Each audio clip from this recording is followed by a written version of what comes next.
The moment I realized something was wrong was over a crayon. I was vacuuming the floor of the hallway, a chore I had come to enjoy because it gave me an excuse not to talk. I bent down to pull a yellow crayon out of the vent, one of those cheap ones they give away at diners, and written along its side in faded Sharpie was a name I didn't recognize. Kale. I blinked.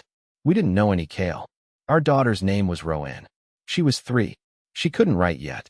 And yet, the handwriting wasn't mine or my wife's. And it was clearly written by an adult. This wasn't even our crayon. And it didn't come from our house. It came from someone else's. But my daughter had it. The van that wasn't supposed to be there. I don't sleep much. Haven't in years. Ever since Roanne was born, insomnia has been the one thing that stayed consistent in my life. One night, around 2:40 a.m., I was sitting in my car in the driveway, pretending to check emails on my cracked phone just to escape the silence of our living room. That's when I noticed a van, white, old, unmarked, parked 3 houses down. Lights off, engine running, for at least 10 minutes. When I stepped out of the car to get a better look, it pulled away. No headlights, just rolled into the dark. I tried to tell my wife, Melora, about it the next morning, but she barely looked up from her coffee. Probably a neighbor's delivery. Why are you so paranoid lately? Paranoid? No. Suspicious? Yes. I didn't know why yet, but I felt like the walls of my life were slowly being replaced while I slept. The birthday gift with a stranger's face. Rowan's birthday came a week later. Melora insisted on keeping it small, just us. She made cupcakes instead of cake. Odd for her, since she always used to insist on going big. But it was the gift that rattled me. Rowan opened the box excitedly and pulled out a stuffed rabbit. Brown corduroy. Handmade, clearly. She squealed and shouted, "Mr. Blinks." Like she already knew it. I looked at Melora. Who gave her that? She blinked. You did. No, I didn't. I've never seen that thing in my life, I told her. Her face went pale for a fraction of a second before she forced a laugh. Maybe I ordered it months ago. I forget sometimes. Except she never forgets birthdays. Never. That night, I searched every inch of the house. Found nothing. Until the garage. The envelope in the toolbox. There's a small compartment in my toolbox I haven't opened in years. I only remembered it existed because I dropped a screw and it rolled into the crevice. Inside the compartment was a sealed envelope. No name on it. Inside, a photo. Melora. And a man I had never seen before. Holding Rowan as a newborn. I wasn't in the picture. They were at a hospital. I flipped it over. One word was scribbled on the back. Forgive. My legs nearly gave out. The questions I was too coward to ask. I didn't confront her. Why? Because I was a coward. I'm not going to sugarcoat it. I wanted to believe it was nothing. Maybe an old friend. Maybe her brother. Maybe a nurse. But I couldn't unsee the way the man was holding her. The way she was leaning into him. Not like a friend. Like a partner. And Rowan was in his arms like she belonged there. The quiet disappearance. I left 5 days later. Took nothing but a bag and my ID. No fights. No drama. No tears. I told Melora I had a conference out of town. And I just never came back. I sent one message. I can't do this. I'm not who I thought I was. Maybe I never was. I changed my name. Moved south. Took a job cleaning gutters and power washing driveways. Ate instant noodles and slept on a cot in someone's garage for 6 months. And for years, I heard nothing. Until last week. A man showed up at my new job, shook my hand, and said, "She's looking for you. And so is your daughter." But the next words nearly made me throw up. And they're not the only ones. He introduced himself as Harlan. Not a name you hear much anymore. He was wiry, mid-50s, with a sun-leathered face and eyes that didn't blink nearly enough. He met me outside the job site. I was halfway through scrubbing mildew off a church's brick wall when he pulled up in a dented black pickup. He didn't ask if I was Curtis. He just said, "You left a storm behind, and the storm didn't forget you." I was so stunned I almost dropped the hose. I hadn't heard my real name spoken in over 4 years. People here knew me as Alan Briggs, a name I picked out of an obituary because it sounded forgettable. I didn't ask questions. I didn't look back. That was the whole point. I stared at him for a few seconds and tried to play dumb. "You've got the wrong guy." But he stepped forward, lowering his voice. "You really want to pretend you don't remember Melora? Or Rowan? Or the man in that hospital photo?" My chest went cold. He leaned in. "She found you, Curtis. And she's not the only one asking about you. Then he handed me a folded napkin. Just a napkin, written on it in ballpoint pen. Stop hiding. You still owe the truth. The garage apartment. I didn't go home that night. Instead, I drove 40 minutes past my usual exit and checked into a roadside motel I hadn't been to before.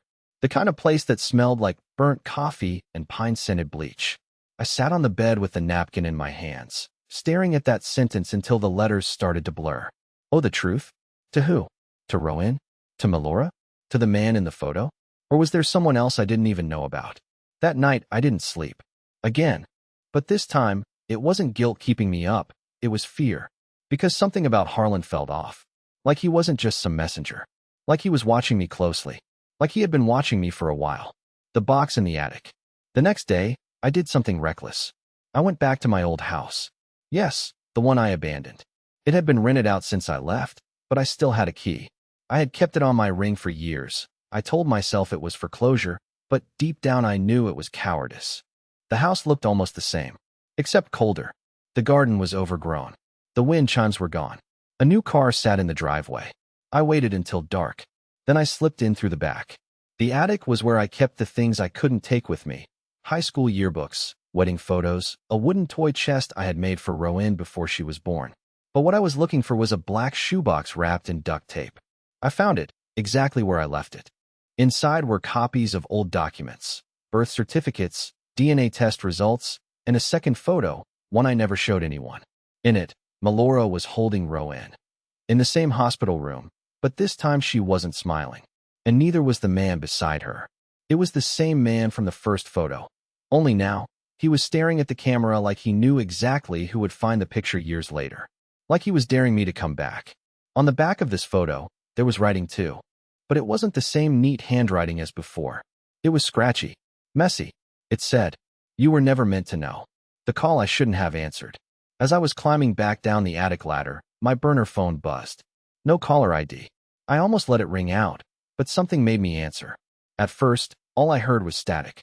Then, a whisper. "Daddy." I froze. My throat dried up. "Rowan." I whispered back, but my voice cracked. The line went dead. I stared at the phone screen, heart pounding so hard it made my vision pulse. I didn't know if it was really her. I didn't know if it was a recording, or a trick, or someone using her voice. But if she could find me, if someone gave her my number, then I wasn't just being followed. I was being hunted. There was never just one lie. I thought I was running from a broken marriage, from a betrayal, from the truth about Rowan's paternity. But now, I wasn't so sure that was the real story anymore. Why had Harlan tracked me down? Why was there a man in multiple hospital photos with my wife and child? Why was his name never mentioned? And most terrifying of all, why was someone using my daughter's voice to reach me in the middle of the night? Was she even safe? Or had I left her behind, with someone who was never supposed to be near her in the first place? The night after the call, I left town again. Threw everything I had into the back of the truck, shut off my phone, and drove with no destination in mind. I couldn't tell if I was running from the past or from the present anymore. Both felt equally dangerous. The longer I stayed in one place, the more it felt like the walls were listening. That voice on the phone had cracked something open in me I wasn't ready to face. Not because it sounded like Rowan, but because part of me didn't want to admit I wasn't sure anymore what her voice even sounded like. That realization haunted me more than anything. I stopped at a 24-hour diner outside of Jackson, Mississippi, the kind of place where the waitress calls you hon, and everyone leaves their truck running out front. I sat in the corner booth, ordered black coffee, and took out the two photos I had brought with me. The ones from the attic. Melora. The man. Rowan as a newborn. The backdrop was the same. Same hospital curtains. Same force stand. But the energy was different. In one photo, warmth. In the other, cold calculation. In both, the man's hand rested protectively on Rowan's blanket. I needed to know who he was. I had no name. No context. Nothing. Except the bracelet. In both photos, the man was wearing a hospital wristband. And in the second photo, the one Melora didn't know I had, just enough of it was visible to make out a name. Hey, Marin. That was the thread. A single letter and a surname. But I tugged it anyway. And everything started to unravel. The registrar, who knew too much. I headed to the hospital listed in the photo metadata. Yes, I had scanned the photos before I left and used an old metadata tool on my laptop. The hospital was real. St. Clair Medical, just outside Houston. I told myself this wasn't obsession, just closure. But I knew better. When I arrived, the place had changed. New paint, renovated front desk. But the records office was still buried in the same basement hallway, humming with fluorescent lights and smelling faintly of antiseptic and mold. I expected them to laugh me out of the building when I asked if anyone named A. Marin had been admitted around the date of Rowan's birth. But the woman at the desk, her name tag said Brenna, didn't laugh. She didn't smile either. She typed the name slowly, paused, stared at the screen for a long time. Then she leaned forward, lowered her voice, and said something that still rings in my ears. You're not the first one to ask about him. I blinked. Excuse me. She glanced over her shoulder, then slid a post-it note across the counter. Scribbled on it was an address. Go here, she said. Talk to his sister. Don't come back here again. And just like that, she walked away. The house with no numbers. The address was in a small suburb called Hartwell, a place so quiet it felt artificial. Identical lawns, creaky porches, and not a single child in sight. When I got to the house, number 1063, there were no numbers on the mailbox. The shutters were cracked, the curtains drawn, but someone was home. I could feel it. I knocked twice. Nothing. Then, as I turned to leave, I heard the latch click. A woman stood in the doorway, late 40s, sharp features, gray-streaked hair tied into a braid. She didn't say anything, just looked at me like she'd been expecting this visit since the day I was born. You're Curtis, she finally said. I nodded, unsure how she knew. You're the one Melora left. My stomach dropped. Before I could speak, she stepped aside and said, Come in. It's time you heard who Aiden Marin really was. The twin. The woman's name was Claire. She led me into a kitchen that smelled of boiled cabbage and wood polish. Everything in the house looked frozen in time, like no one had changed the calendar since 2013. She didn't sit, just stood by the window, arms crossed. Aiden was my brother, she said. He died 4 years ago. I swallowed. He's the man in the photo, with my wife, and my daughter. She nodded once. Yes, but he wasn't just in the photo. She turned to face me. He was in love with Melora, and I believe Rowan was his daughter. The room spun. I don't understand, I said, barely above a whisper. She never told me about him. Not once. She wouldn't, Claire said, because she didn't want you to know what they were part of. Now I was trembling. What do you mean they? Claire walked into the next room and returned with a small box.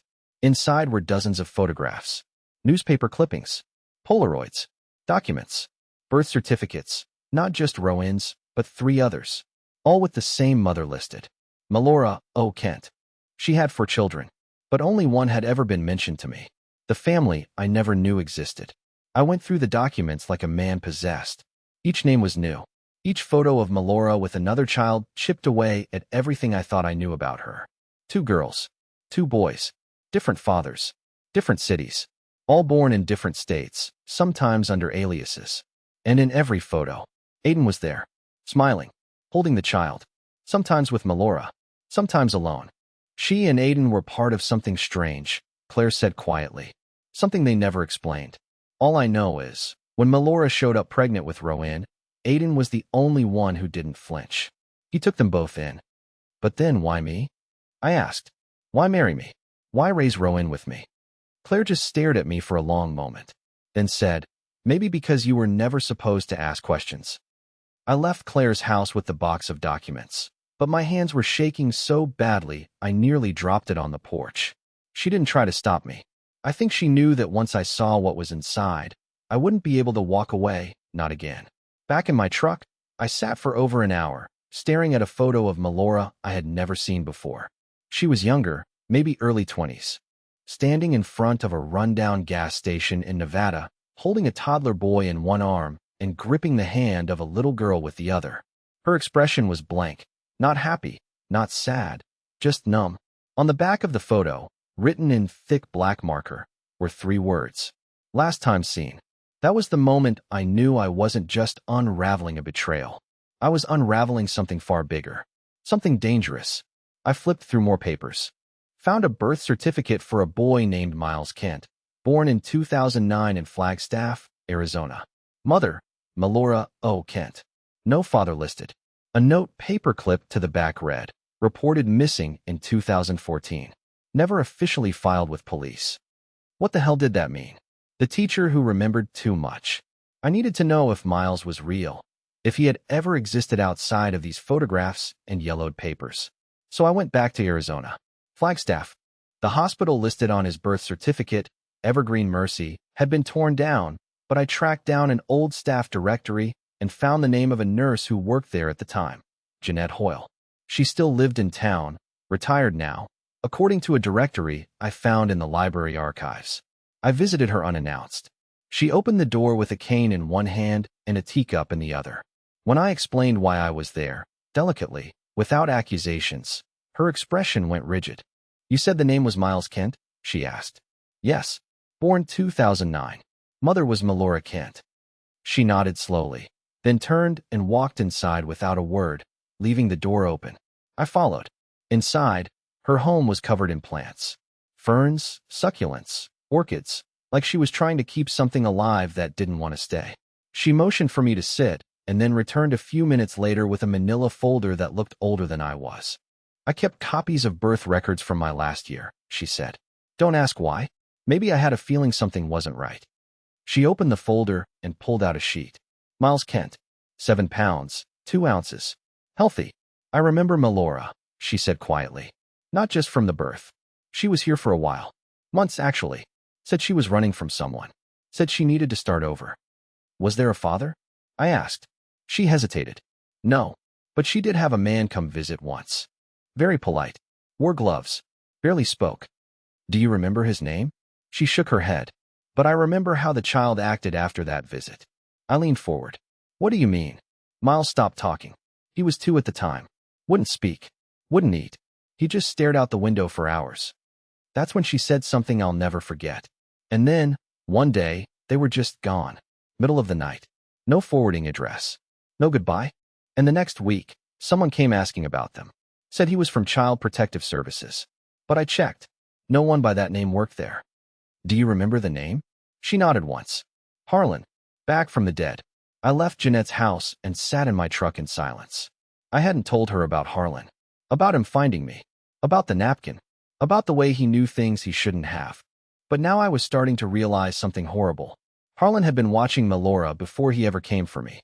And if he was connected to Miles's disappearance, even tangentially, then I wasn't dealing with a scorned ex, or a private investigator, or some estranged relative.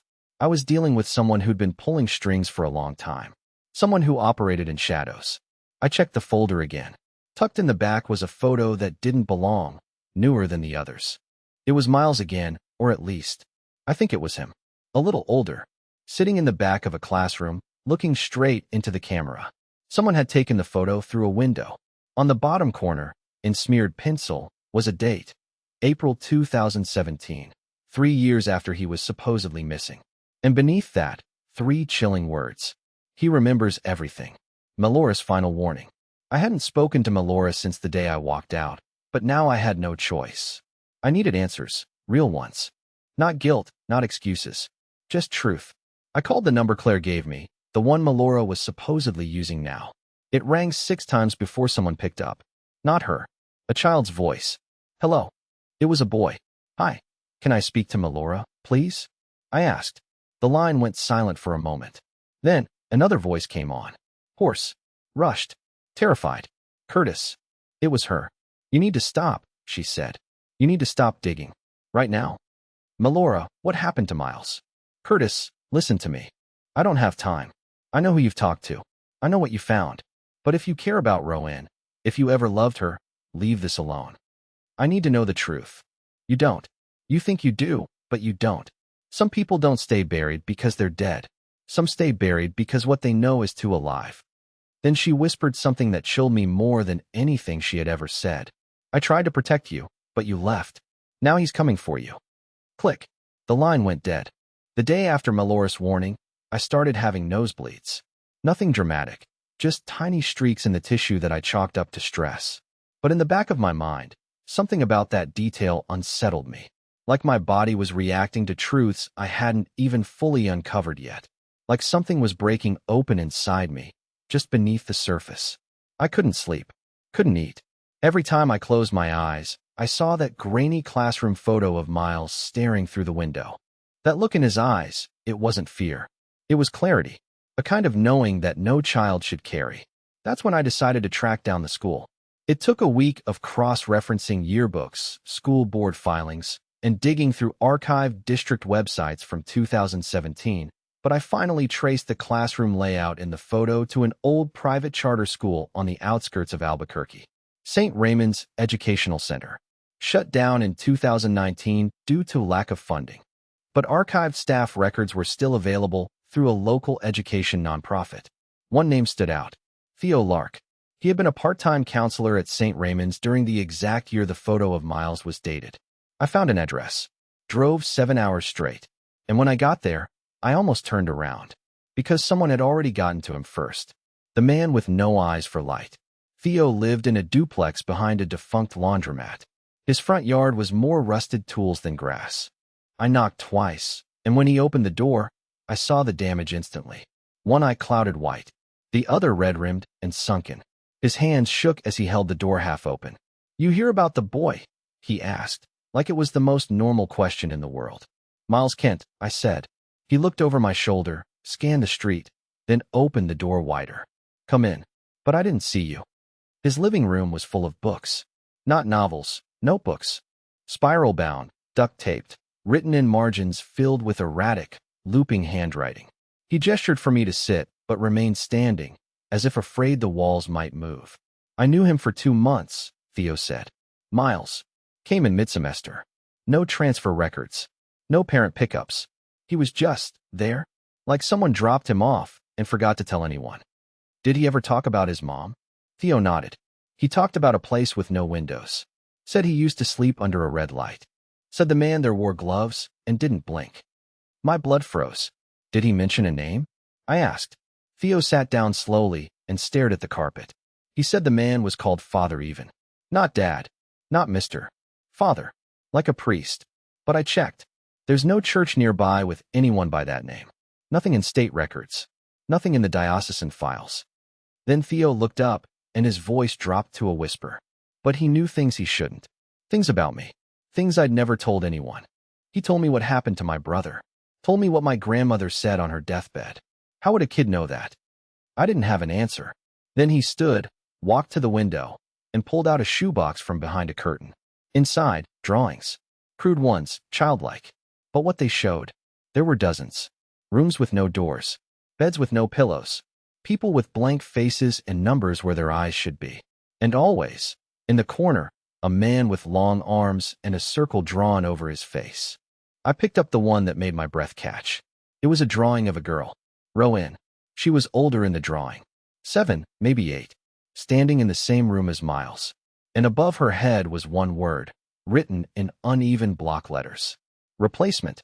The replacement theory. I left Theo's house in a daze. The word bounced around my skull like a ricochet. Replacement. What the hell did that mean? Back at a roadside motel that night, I spread out the documents again. Photos of Melora's other children, notes from Claire's box, old reports. Then I noticed something I had missed before. Each of Melora's children had been born almost exactly 2 years apart. Miles in 2009, Isla in 2011, Eva in 2013, Rowan in 2015. No father listed on any of the certificates. Different cities. No legal record of school enrollment for the first 3.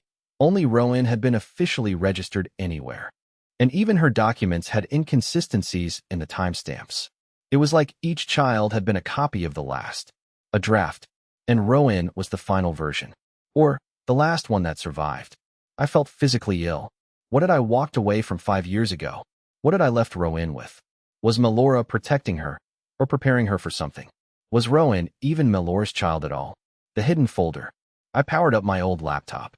The one I hadn't touched since before I left. It barely booted. But there was one folder I remembered hiding inside a buried directory. Something Melora had once asked me to never open. She said it was her writing. Old stories. Personal. Embarrassing. Of course I never looked. I wish I never had. The folder wasn't full of stories. It was full of medical reports. Pregnancy monitoring. DNA anomaly notes. Test logs. Several flagged with institutional codes I didn't recognize. all dated between 2014 and 2016. Some of the records weren't even addressed to Melora. They were addressed to a facility called the Novum Project. There were logs, too, entries written in shorthand. Some clearly written by Melora. One entry stood out. June 3rd, 15, Subject 4 are shows stable sleep patterns. Retention still unreliable. Will monitor dream activity. Cycle reset possible. Harlan recommends we delay phase 2. Subject 4 are Rowan. They weren't children. They were subjects. For 2 days after discovering the Novum Project files, I felt like I was living inside static. Every sound was too sharp, every silence too heavy. Even the air felt wrong, as if the world was holding its breath, waiting for me to do something stupid. I kept rereading the reports, hoping I'd missed some rational explanation. Maybe Subject 04R was just a code for a clinical trial. Maybe the language was exaggerated. Maybe Melora hadn't been part of it at all. But the more I read, the more it became clear that these weren't just medical notes. They were experiments. And Harlan's name appeared again and again, always listed as field supervisor. I knew I couldn't go to the police with this. What would I even say? Hi, my ex-wife might have been running a covert research program on our daughter. No one would believe me. So I started looking for proof of the Novum Project itself. There was nothing online, no government filings, no grant records, no scientific papers. But one of the PDFs in the folder had a footer that included an address. It wasn't a real one. It ended with 0, Industrial Park, Echelon County. A ghost location. I drove there anyway. Echelon County was 3 hours of empty desert and billboards for fireworks stands. When my GPS said I'd arrived, there was nothing but cracked asphalt and weeds. But then I saw it. Half a mile off the road, a chain-link fence, the kind used to keep animals, or people, inside. Beyond it stood a single squat building made of concrete. No signs, no windows. The gate was hanging open like someone had forced it. I parked, heart hammering, and walked in. The air inside smelled of dust and burnt plastic. Long corridors stretched out in both directions, walls stained with water streaks. The only sound was my own footsteps echoing. Most rooms were empty, but a few still held fragments of something that didn't belong to the desert. Abandoned lab tables, fragments of laminated charts, an overturned metal crib with one leg bent inward. On a wall near the back, faint letters were spray-painted in black, Novum. Beneath it, someone had drawn a series of circles connected by lines, like a family tree that had been erased and redrawn too many times. And then I heard it. A voice. Soft, almost whispering, from somewhere down the hall. Curtis. My body locked up. It was Melora's voice.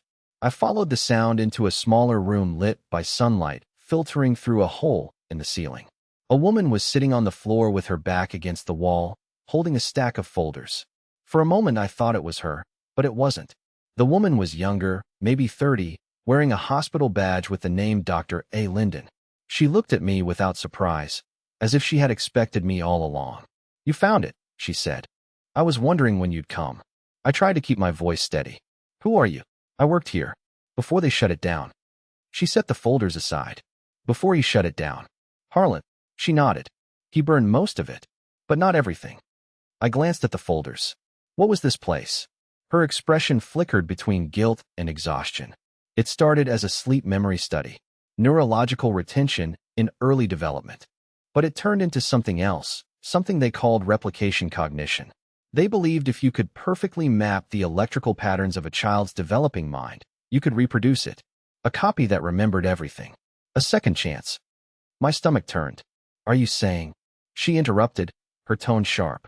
I'm saying they didn't just study children. They created them. Clones, genetic mirrors, call them whatever you want. But they weren't meant to grow up. When one failed, they started again. Each one was supposed to carry fragments of memory from the last. Row in, I whispered. Subject 04R. Dr. Linden nodded. She was the last viable model. But Melora changed everything when she took her and ran. I tried to breathe, but the air was thick. You're telling me my daughter. She's yours, Linden said quickly, as if reading my panic. In every way that matters. But she also carries pieces of what came before. Melora didn't lie about that part. She just didn't understand how deep it went. She stood, moving toward the door. You should leave. Harlan's still out there, and he doesn't like unfinished experiments. I reached for her arm. Where's Melora now? Lyndon hesitated, then slipped a small card into my hand. An address, scrawled in ink. She's trying to end it. All of it.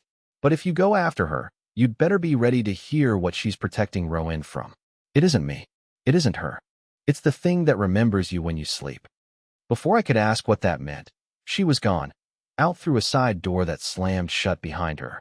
I stood there alone in the dust and fading light, clutching the card until my fingers ached. On the back, in faint pencil, someone had written another message. Phase 2 begins when the last father remembers. For the first time since I disappeared, I realized I might not have run away from a lie at all. I might have run because of it. And now the lie was waking up. The address Dr. Lyndon gave me led to a farmhouse outside a town with no name. No road signs. No gas stations. Just red dirt, skeletal trees, and silence thick enough to swallow sound. My GPS stopped working 15 miles out, so I had to follow the map by instinct and memory. A dirt road veered off the highway like a forgotten artery. I drove it until the dust turned to gravel, then gravel to mud, then nothing at all. And there it was. A single-story farmhouse surrounded by overgrown wheat. Faded green shutters, chimney cracked down the middle, porch light flickering even though the sky was still blue. My hands were sweating so badly on the steering, well, I could barely grip it. I hadn't seen Melora in 5 years. I didn't even know if I wanted to. But I had to. I stepped out of the truck. The wind hit me with the scent of dried lavender and old wood. Something about it felt wrong. Like I had been here before. Like my body remembered it, even if I didn't. The door opened before I knocked. And there she was. A mother's eyes are always tired. Melora looked older. Not aged, but worn down in the places no one can fix. Her eyes were ringed with exhaustion. Her mouth set in a line that told me she wasn't expecting an apology or ready to offer one. She didn't speak, just nodded once and stepped aside to let me in. The house was dim, but lived in. Coffee cups in the sink. Blankets over the furniture. A bookshelf full of children's books I didn't recognize. The hallway smelled like crayons and peppermint. Somewhere deep in the back, I heard a soft humming. A child's voice. Is that Rowan? I asked. Melora nodded. She's drawing.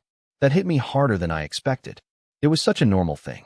So impossibly normal, I almost cried. She motioned for me to sit on the old brown couch. I did. I know you have questions, she said, sitting across from me, wringing her hands. But first, I need you to understand. I didn't plan any of this. Not the facility. Not the pregnancies. Not Rowan. I was just supposed to carry them. That was my job. I didn't even know what they were doing at first. My stomach turned. What do you mean, carry them? She looked down. I was what they called a continuity vessel. A host. They told me I was helping develop neurological sequencing, mapping consciousness. But every time a child was born, something cracked inside me. They weren't like other kids. They didn't look at me like babies look at their mother. They looked through me. And Rowan. I whispered. She was the fourth. The only one who smiled when I held her. Melora's voice broke. She looked at me with raw, bloodshot eyes. She was different. Real. She didn't wake up screaming. She didn't draw spirals in her sleep. She didn't talk in numbers. I knew I had to get her out. Is she? I couldn't finish the sentence. My mouth was too dry. My heart was in my throat. She's yours, Melora said. More than mine. I chose you. Not because you were convenient, or because I wanted to hide, but because I believed you'd love her no matter what. Because you already did. The room with the taped walls. Melora took me down the hallway to Rowan's room. She opened the door slowly, like she was afraid of what I might see. It was a child's room. Simple. Soft colors. A hand-painted mural of clouds on the ceiling. Dolls lined up neatly on a shelf. But the walls were covered in paper. Hundreds of sheets, taped corner to corner, covering every inch. Drawings. They weren't the kind of things little kids draw. Not houses. Not flowers. Not families. They were patterns. Labyrinths. Tunnels, numbers. Faces with no eyes. Bodies inside machines. And in the middle of one enormous page was a picture of me. Unmistakably me, standing outside a building I had never seen before. A building with the word Novum above the door. She draws what she sees in her dreams, Melora said behind me. She says they're memories. But they're not hers. I turned to her. Then whose are they? She didn't answer. Instead, She walked to the closet and pulled down a small shoebox. Inside was a collection of old cassette tapes. She handed me the one on top. It was labeled Cycle 04R, Retrieval Attempt. They recorded her, she said, every night, trying to extract what was left of the others. The memories. The pieces. Of the failed children? Melora nodded. They weren't failures, Curtis. They just remembered too much.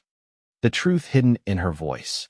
That night, after Rowan fell asleep, still humming softly in her sleep, I sat in the truck with an old cassette player I found in the garage and played the tape. It started with static, then the sound of a child breathing, then a voice, Rowan's, but smaller, more mechanical somehow. She spoke in sentences that didn't belong to her. He lives in the red room. Don't open the third door. The code is in the teeth. Another breath. Miles was too loud. Isla wouldn't sleep. I kept the names, but changed the skin. Changed the skin. Changed the skin. Then silence. Then one more whisper, almost too soft to hear.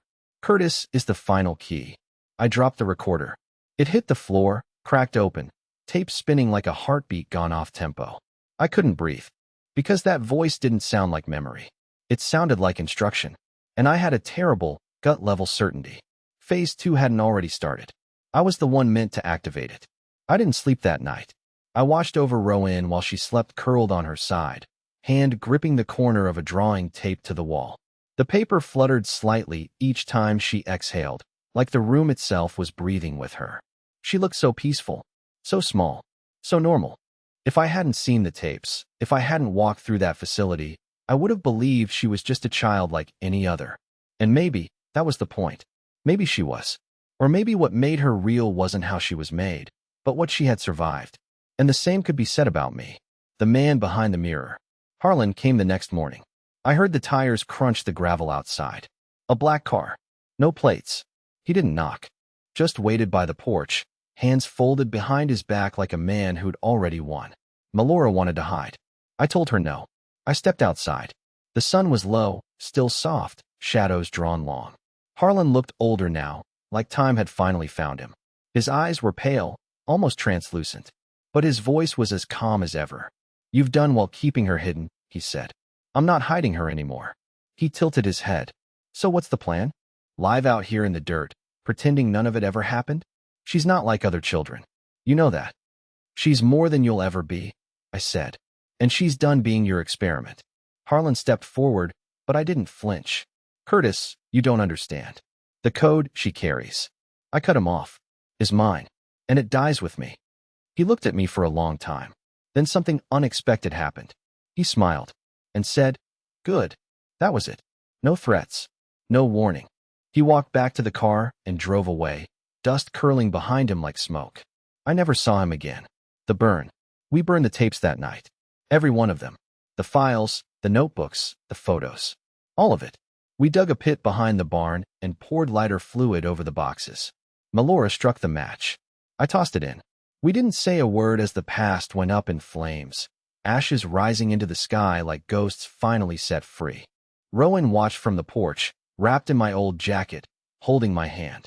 When the last embers went dark, she asked, Is it over? I looked at her and told the truth. It is now. The drawing she gave me. A week later, I found a new drawing taped to my truck's dashboard. It was simpler than the others. No spirals. No codes. Just the three of us, Rowan, Melora, and me, standing in a field of sunflowers, holding hands beneath a big blue sky. There was a tiny house in the background, crooked and sweet. Above it, written in crayon, Home. I cried for the first time in years. Not from grief, but because I knew I had finally come back to something worth staying for. 5 years later. Rowan is 8 now. She still hums when she draws, still wakes up early, still insists that the clouds look like animals if you tilt your head sideways. She has nightmares sometimes, but they're getting less frequent. She doesn't remember the facility. Not clearly, just fragments. Shadows. Sometimes she says things that don't make sense, and we write them down. Not because we're afraid, but because we honor where she came from. All of it. Melora teaches art at the community center now. She laughs more. Lives slower. We're not a perfect family, but we're real. And that's all we ever needed to be. As for me, I never disappeared again. I stayed. Because the truth wasn't what broke me. It was what gave me the chance to rebuild. And in the end, what saved us wasn't running or hiding or fighting the past. It was this: choosing each other every single day.